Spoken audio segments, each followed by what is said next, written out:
21 pesos per meal. Kapag afford mo daw yon, hindi ka na daw mahirap, sabi ng NEDA. Wow. 21 pesos per meal. 21 times 3. 63 per day. Ano kaya mabibili mo sa 21 pesos?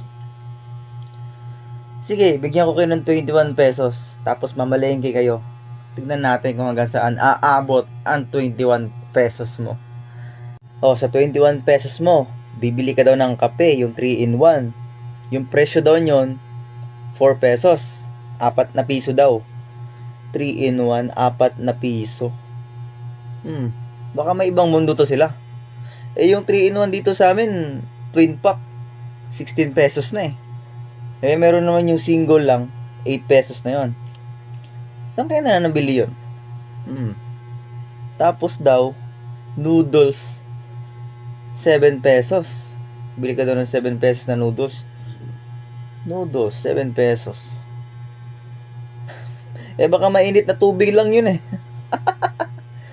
At kahit sabihin na natin na, kasya yung 21 pesos.